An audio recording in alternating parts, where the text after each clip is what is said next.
Hello, this is Lauren Holley-Allen again, and I am your trainer and friend on emergency management made easy. This is my second in a series of videos in which I will provide for you, hopefully on a weekly basis. I'm going to give it a try for every Friday. Um, the first YouTube video I shared with you that this particular training is for anyone interested in education, training, safety, and the security fields. This includes organizations, institutions of learning, schools, K through 12, college, and church campuses. My primary goal is to assist anyone at any educational level in your efforts to prepare and manage most emergencies and implement common sense plans. In addition, in the video and book, it's for both experienced and inexperienced participants in any community, no matter where you are in the world. For instance, my book was written to train audiences in need of a slower, more detailed learning pace than experienced professionals who are already in the security and emergency management fields, like some of my colleagues. And the basic training series provides general introductory knowledge for anyone who may be interested in the subject. So let's continue. One of the things that I want you to know is that I have a book. My book title is You Can Write a Step-by-Step House of Worship Emergency Safety and Security Plan. The book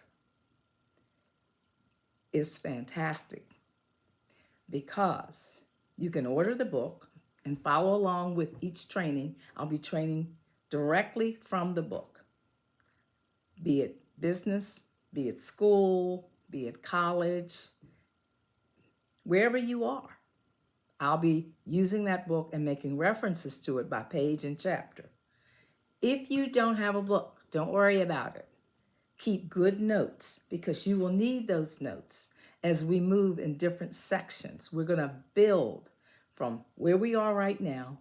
As a matter of fact, where are we? We're in series 2. This is class 2 of the series. And we're going to discuss emergency management planning today. Emergency management planning includes determining potential emergency situations and developing the right response to address them. Very simple. Communities face safety and environmental challenges that are increasing each week and season. Just this week on the news, there have been various emergencies. Roof collapses, helicopters, accidents, all of that. We learned during the COVID outbreak and response, resources should be pre-planned whenever possible. And we know that pre-planning isn't always possible, but we're going to do everything we can to train and prepare for the inevitable. Something may happen, but we must try to train and prepare for them. However, we learned after the recent U.S. wildfires in 2025, they were caused by dry winter winds, drought, and suspected arson. That was in the conversation. The fires quickly became unmanageable, resulting in catastrophic damage and death. Climate change emergencies caused by severe weather patterns have accelerated over the past 2 decades. We're all witness to it. All of us, we're witnesses. Previously, we had more experience and success in planning and responding to weather adversities and weather advisories. But I have questions. I have two questions. I like to ask questions as we go so that you can write those down and think about them and maybe even answer them as we go along. 1, what months are severe weather forecasts prone to occur in your community? What months? When might your community experience wildfires, tornadoes, tsunamis, hurricanes, and damaging winds? Both are good questions. These events can endanger your ability to function and recover at schools, in communities, and businesses. Training and planning development are necessary to address and curtail the effects of potential threats and hazards.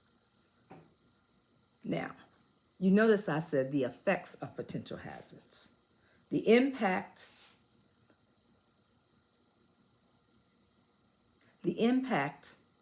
of these hazards are somewhat beyond our control. It happens. The effects of them happen. And afterwards, we must respond. That's where you hear on the news the response. The community responds to the emergencies. The fire department responds. The police department responds. So events do happen, and they do impact us. The guidelines I will share are designed to address basic step-by-step procedures for your beginning planning process. Your beginning planning process. Write that down. It is a process, a journey. So how long it takes to begin writing your basic written plan is up to you. I will guide you. Do your self-paced training using my book. Title, you can write a step-by-step House of Worship Emergency Safety and Security Plan. I am Lauren Holley-Allen. The book is helpful for most businesses, schools, and worship houses. The guidelines and useful forms beginning on page 153 will serve you very well. They will save you time and are already written for immediate use. Please subscribe. You can order a copy of the book, be it hardback, paperback, or an ebook by scanning the QR code information on this screen.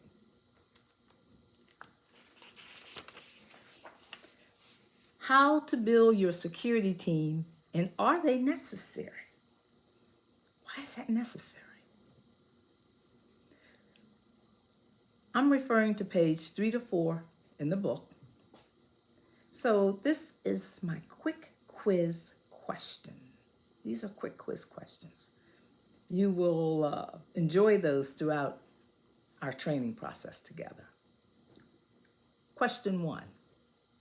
Who are the people in your organization you might consider joining your emergency team or faith-based working group? Who are those people? Any names come to mind? Who would you trust in that process? Who are proven, dedicated persons in your environment? School, campus, church, small business, large business, mega church, storefront church, very small church in a small building. Who are those people who you like to have at the table for your emergency team or your faith-based working group? 2, what information should you consider before selecting them? These are very good questions and things that I want you to begin thinking about right now. Hopefully you've written them down and you have some ideas, because these ideas are going to be the beginning of you developing your emergency plan for your space, wherever your space may be. Let me give you for instance, an example. Let's say you're on the 17th floor of your office building, working for a business. What are the fire marshal's evacuation plans for your building, for your floor?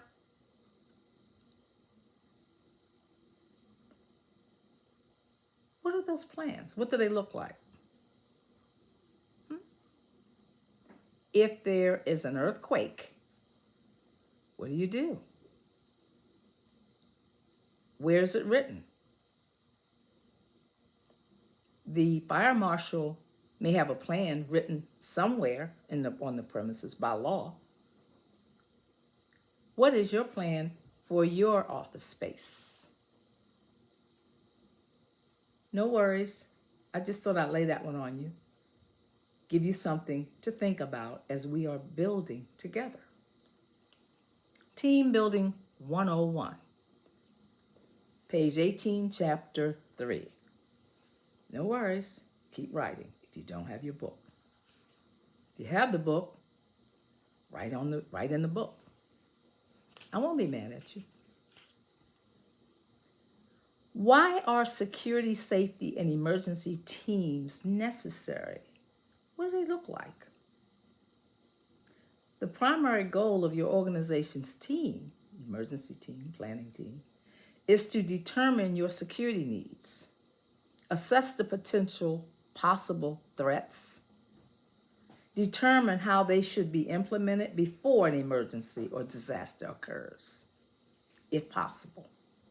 And finally, develop a written emergency operation plan.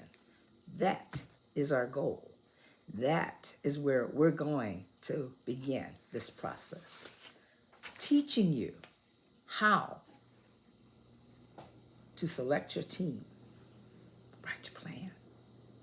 The team purpose and job duties. Well, the purpose of the team is to discuss the safety needs in the building and campus and develop and write plans of action. What if? What's the plan of action? What if? 2, establish a multi-layered response plan to increase security.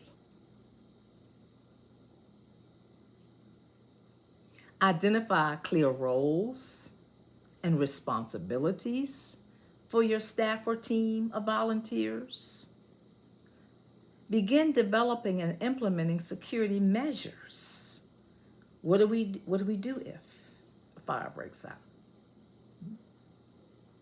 Now, the primary goal is to work together to develop a response plan. That's what the team is for. It's the goals of the team. It's your mission statement.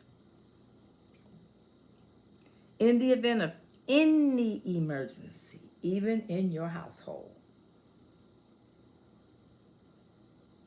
I'm in the U.S. and I read today that one of our local governors had an arson threat and someone set fire to their home. One of our local beloved governors. And the family did get out safely. But the fire department was knocking on the door. They were asleep. Just think about that in terms of your household. Quick quiz question again. Oh, I love to ask questions. 1, do you know the risk in your present environment? This includes work, space, place, and home, where you live, your house. Understand potential risk wherever you are. I'm going to repeat that. Understand potential risk wherever you are. Situational awareness means knowing your space. Situation awareness means knowing your space. Why? It's key to your organization and your personal survival. Let's develop your team first, and afterwards include risk assessment guidance. Create emergency action and incident response plans that are well communicated, trained, and exercised, including drills. This is collaborative training with the team as you build muscle memory.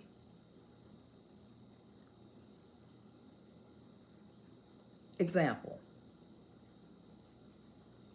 Well, I don't want to move too fast. If you feel that I'm moving too fast, send me an email.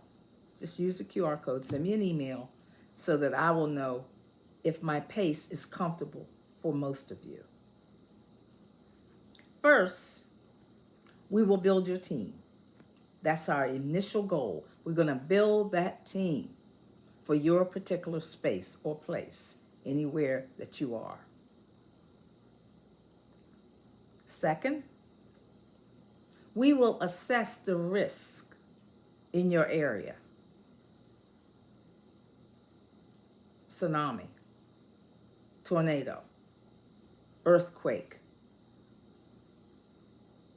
any emergency that may occur. Third, we will discuss practicing what you have learned using drills, training drills. Remember the old-fashioned fire drills in school? Remember what to do in an earthquake? Get under the desk, cover your head. We're going to drill you. First, we build a team. We assess the risk. Then we'll drill you. Example. So what if the earthquake does occur while you're on the 17th floor? What are you going to do? What are you supposed to do?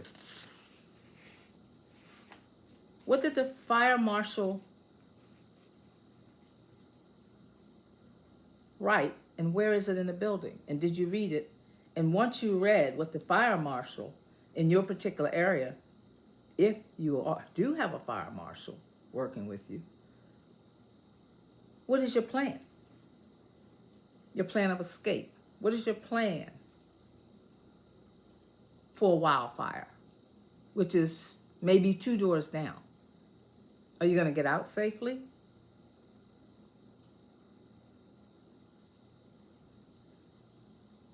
So, drills will be discussed in the future. We're not there yet, but hopefully I've given you some building blocks as to what we're going to do to prepare you before we start drilling you. I'll teach you how. No, in the book, no worries. Don't have the book, write. Get a large pad, line pad, write.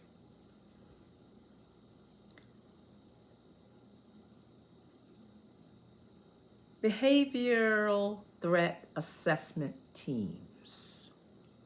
Behavioral threat assessment teams. Teams are developed according to your business needs, community needs, known or possible environmental threats, and climate. Teams are developed according to your business needs, community needs, known or possible environmental threats, and climate. By now, I hope that's clear. A list of teams are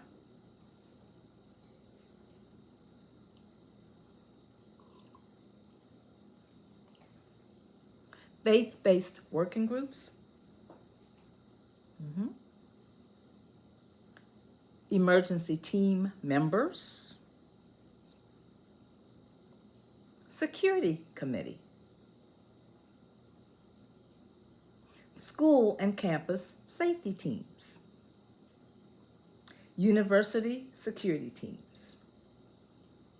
Professionals are available to help with your emergency and safety planning at every level. City, county, state, and federal municipalities. Country, county. Your location, wherever it may be. They are first responders who answer your 911 calls when needed. For example, wildfires, house fires, crimes, medical emergencies, and animals, bears, and alligators harassing residents. You know, we have a lot of that going on in the U.S. and Florida and other areas. Georgia. More importantly, they are available to consult with your agency during your planning process. That is right. You got a team of people and you feel like you need additional information, you call your local fire department and ask for someone to come over and consult with you. Active shooter training is taught by protective security advisors in the U.S. And in my worship house, they were employed with the local or the county's police department. And they came over and they walked us through and trained us in active shooter training. And active shooter training in the U.S. is going on, for the most part, in many, many, many states and counties and city spaces. And you listen to the news, the local news, you know why. We have had many, many incidents of active shooters at events, threats, bomb threats, all of it. Name it, we've experienced it.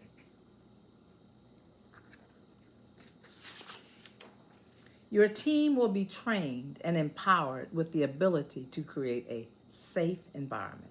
That is my goal. That is my goal. In many instances, to prevent violence and discern and manage violent behaviors before it occurs or escalates. What would you do?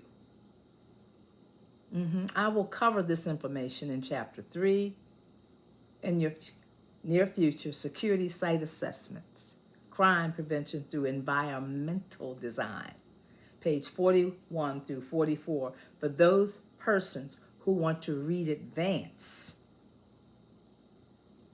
advance of our next video together.